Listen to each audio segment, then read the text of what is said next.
Hello students, and today we are going to discuss about how to writing the introduction part in writing task 2. अगर हमें introduction लिखना है किसी भी part का, किसी भी तरह के क्वेश्चन का, तो उसको लिखने के सिर्फ दो तरीके होते हैं. फर्स्ट ऑफ ऑल होता है हमें किसी भी स्टेटमेंट को पैराफ्रेज करना है. पैराफ्रेज इन द सेंस कि हम उसके सिनोनिम्स यूज़ करेंगे या कुछ उसके रेफरेंस वर्ड हम यूज़ करते हैं. दूसरा जो हमारे पास पैराफ्रेजिंग के साथ हम यूज़ करते हैं थीसिस. थीसिस जो होती है वो आपके क्वेश्चन की डिमांड के ऊपर होती है कि क्वेश्चन आपसे क्या डिमांड करता है. फॉर इंस्टेंस हम इस क्वेश्चन को लेते हैं. Some people argue that the use of animals in medical research for the benefit of human is acceptable. कि कुछ लोग कहते हैं कि जो एनिमल्स का यूज़ किया जाता है मेडिकल रिसर्च में वो ह्यूमन के लिए क्या है, बेनिफिशियल है, मतलब एक्सेप्टेबल है. ठीक है. While others believe that this is wrong. और कुछ लोग कहते हैं कि जो ह्यूमन का यूज़ किया जाता है मेडिकल रिसर्च में, उनके ऊपर जो ट्रीटमेंट किए जाते हैं लैब में, वो बिल्कुल ही एक रॉन्ग वे है, अनएथिकल वे है. ठीक है. तो क्वेश्चन हमसे क्या डिमांड कर रहा है, discuss both views and give your opinion.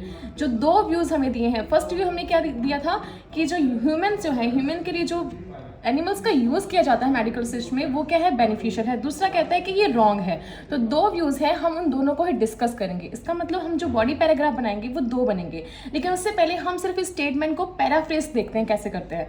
Paraphrase के लिए कुछ वोकैबुलरी है. जैसे हम पीपल को लिख सकते हैं इंडिविजुअल, मासेस, एनिमल को लाइफ स्टॉक, बेनिफिट को एडवांटेजेस, यूजफुलनेस, वेलबींग, रॉन्ग को अनएथिकल हम लिख सकते हैं unlawful, erroneous, accept, bearable, allowable. Agree को लिख सकते हैं एंडोर्स, फेवर. मेडिकल रिसर्च को हम लिख सकते हैं मेडिकल एक्सपेरिमेंट और टेस्टिंग लैब एक्टिविटीज. अब हम इस स्टेटमेंट को करते हैं paraphrase with the help of this words. ठीक है. सम पीपल की जगह हम लिख सकते हैं a significant proportion of masses are in favour that animal experimentation for the developing medicine could bring useful results. वो कहते हैं कि एक सिग्निफिकेंट प्रोपोर्शन जो है मासेस का, वो ये बिलीव करता है, इसके फेवर में है कि जो एनिमल एक्सपेरिमेंटेशन किया जाता है किस चीज़ के लिए, मेडिसिन के लिए. ठीक है. वो क्या है, एक यूजफुल रिजल्ट हमारे लिए लेके आता है.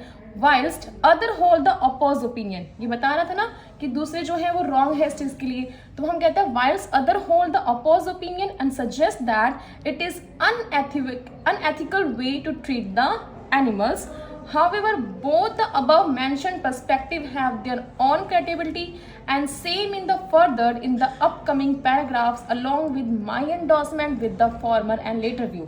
तो यहाँ तक जो हुई है हमारी क्या हुई है, पूरी पैराफ्रेजिंग. उसके बाद हमने क्या दिए हैं, thesis. This is your thesis. इस पार्ट से हमारी क्या होती हैं, थीसिस स्टार्ट होती है. थीसिस मतलब होता है कि आप एग्जामिनर को अपना पॉइंट ऑफ व्यू रखने जा रहे हैं और ये बताने जा रहे हैं कि दोनों ही पैराग्राफ को मैं आगे जाके डिस्कस करूंगी और मैं किसको फेवर कर रही हूँ. ठीक है. तो ये होती है आपकी थीसिस. तो ये होती है हमारी पैराफ्रेजिंग प्लस थीसिस. इसको होते हैं introduction part. Thank you and subscribe our channel for more videos.